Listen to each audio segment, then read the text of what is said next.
The date is September 1st, 2004. It's your first day of second grade. You sit in the gym and you wait for opening ceremonies to commence. The headmistress takes the stage and begins addressing the student body when all of a sudden, bam! 33 individuals in military fatigues with black ski masks pulled over their faces storm into the gym and immediately begin firing fully automatic weapons into the gym ceiling. They demand everyone in the gym only speak in Russian and only when spoken to. But there's an issue with this. Many people in the gym don't speak Russian. A father stands and attempts to explain this to his children in their native Ossetic language. A terrorist approaches him, leans in, says, "Are you finished?"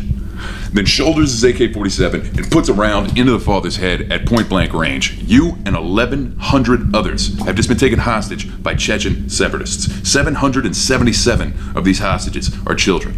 Over the course of the next 3 days, 1 in 4 of these children will be systematically murdered. This is Free Barabbas, the channel where we firmly believe that those who do not study history will be doomed to repeat it. Today we're going to learn how a war machine put into motion many hundreds of years ago can lead 33 people in the modern day to storming into an elementary school filled with children and rigging it with explosives.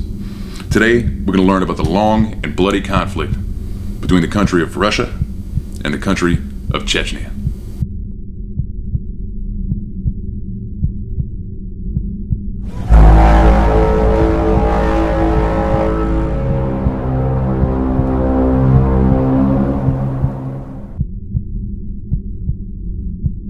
There is a strip of land to the southwest of the country of Russia that separates Eurasia from the Middle East.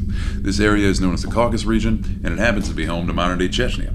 But back in the 1500s, the Ottoman Empire and the Russian Empire are battling one another for supremacy in this region. The relationship between the Russian people and the people of the Caucasus begins cordially enough, but things get very fucked up when Islam begins to worm its way into the Caucasus. The Christian Russian Empire sees this as the Caucasians giving their allegiance to the Islamist Ottoman Empire, and therefore they take this as an act of aggression. The first official fuck you from Russia comes in 1711, when Tsar Peter I takes it upon himself to march 30,000 Russian imperial troops into the northern Caucasus, not even to take land, but simply to exterminate everyone that gets in their way and rape and pillage as many resources as possible in the process. Throughout the course of this, 40,000 Circassian people, the name given for the inhabitants of the region at the time, are slaughtered. And that was it. That was the moment that everything went to shit. What spawned from this is a 200-year battle of attrition, which culminated in what has become known as the Circassian genocide, an attempted regional cleansing in which 95% of the Circassian people are either driven out of their homeland or slaughtered in it. 1 to 2 million Circassian people are dead by the end of this exchange. And with that, the Northern Caucasus finally falls, annexed into Russian control for the first time. But like most things in life, this wouldn't last. Things in the Russian Empire are beginning to kind of go to shit. The young Tsar Nicholas II is given the throne after the death of his father, but he is completely unprepared for this position, and this is something that he's very aware of. To give you an idea of how fucked up things in the Russian Empire are at this time, 4 days after Tsar Nicholas receives the crown, an enormous celebration is thrown in Moscow to celebrate his coronation. He decides that he wants to distribute little porcelain mugs as party gifts to all attendees. Well, hundreds and hundreds of thousands of people show up to this event, and it turns out there is simply not enough mugs to go around. So naturally, whenever the attendees of this event discover that the mugs are in short supply, they begin swarming the booths where these mugs are being distributed, and this results in a crowd crush in which 1,300 fucking people are trampled to death in the process of trying to acquire a little porcelain coffee mug. Tsar Nicholas goes on to write in his diary that afternoon how terrible it was that 1,300 were trampled at my coronation, immediately before going on to bitch about a ball that he went to later that night that was simply too hot and he couldn't enjoy himself. By 1917, the situation is really beginning to reach a breaking point. A wave of buttfuckery spreads throughout the entire world in the form of World War I, and Tsar Peter is off to the front lines with his men to fight off the German menace, while leaving his German wife at home to look after the Russian Empire. And as one can imagine, the Russian people, who are being slaughtered by the Germans every single day by the thousands, aren't particularly fond of having a German woman in charge of the country. Rumors quickly begin circulating throughout the press, and word spreads amongst the people that she is a German spy. And to make matters worse, she often has a mysterious grifter magic man named Rasputin come to the palace to perform weird rituals on her ailing son. She develops a strange allegiance to this individual and gives him unlimited access to the palace.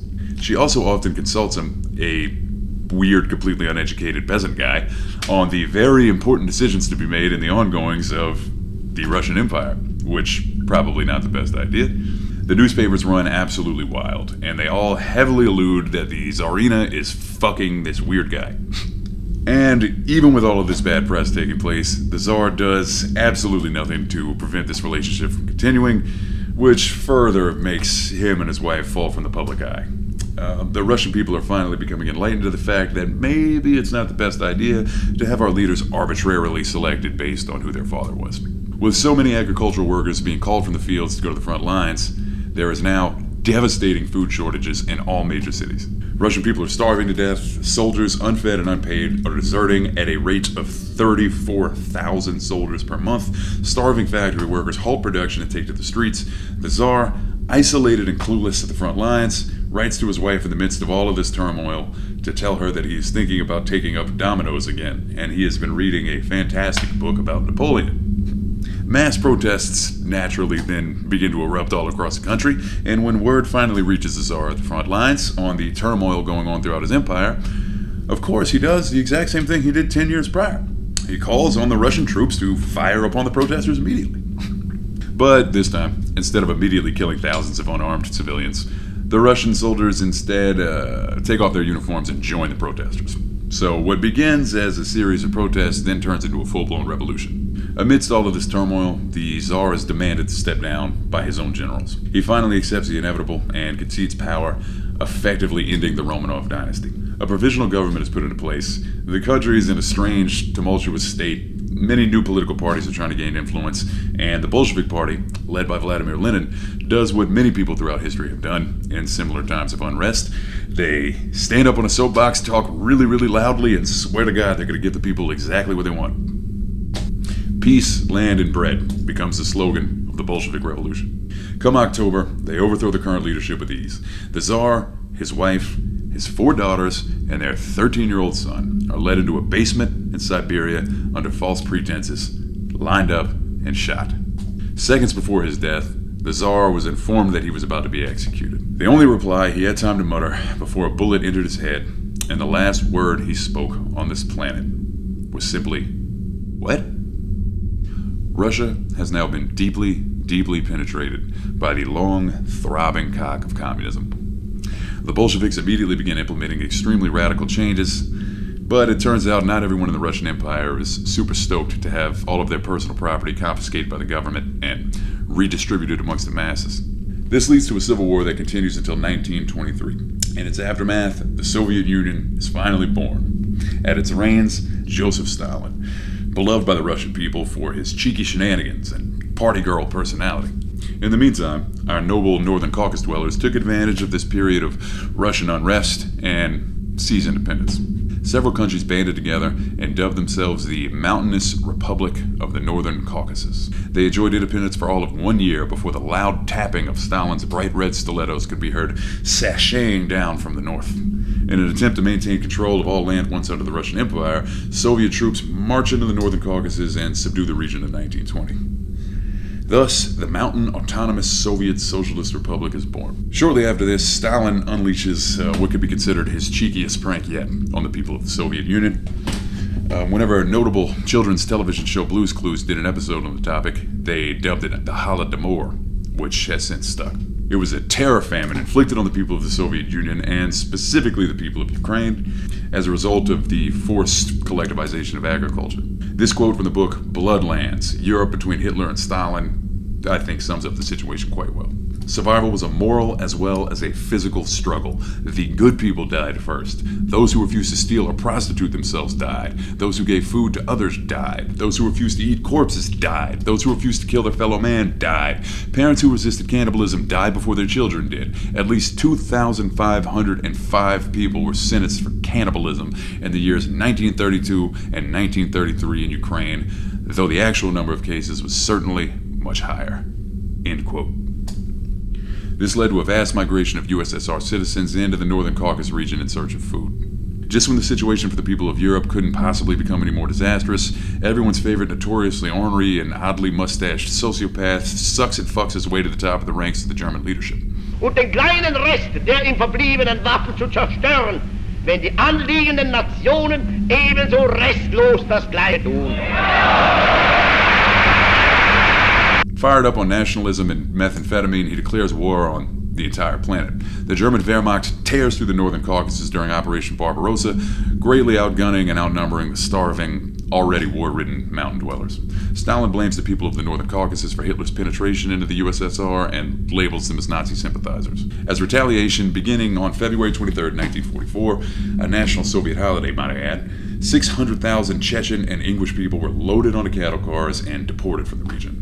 Most ended up in the Central Asian wilderness and starved to death. A witness recalled that in one village they ran out of room in the cattle cars, so instead barricaded local families into their homes, surrounded the homes with hay, and set entire neighborhoods ablaze. Thousands were burned alive in their homes in the process. With virtually all of the local Chechen people removed from the area, Russians were imported by the thousands. On the 8th of February 1953, Stalin and several of his trusted party members gathered for what I can only imagine was some kind of oily suckfest.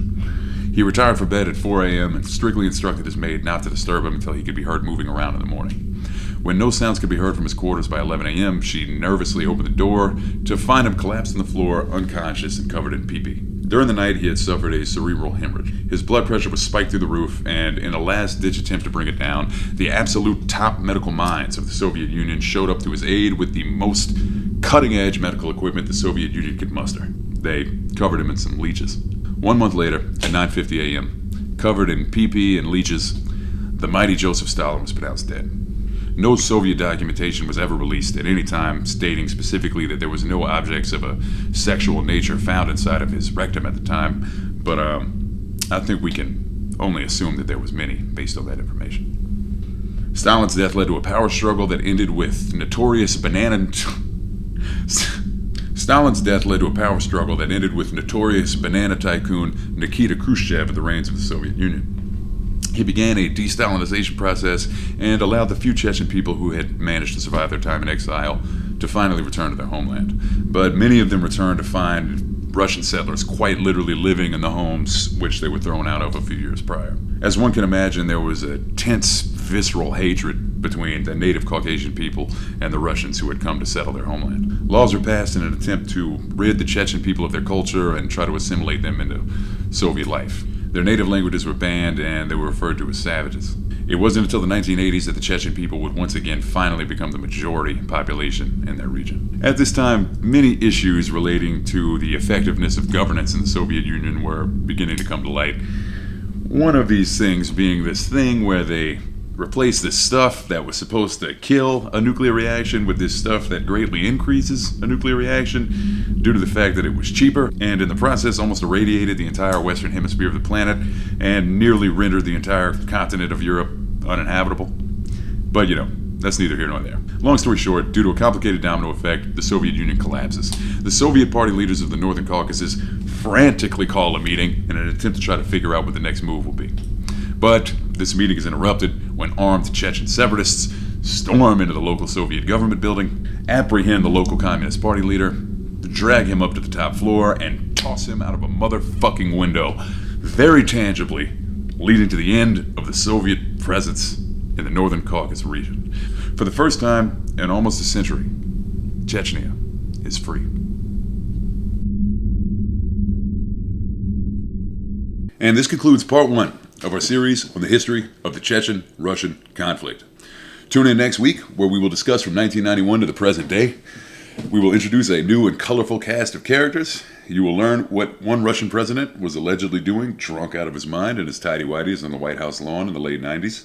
You will learn about the extremely damning evidence that another president allegedly killed hundreds of his own people on purpose in an attempt to push a narrative and how he went about covering that up.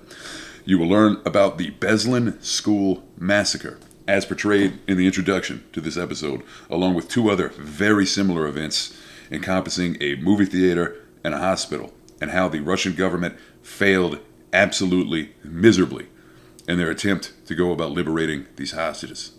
And lastly, we will learn about how the world's most tyrannical douchebag forces 15-year-old children to apologize to him on national television by threat of death for making fun of him on Instagram. All of this and more on our next installation of Free Barabbas.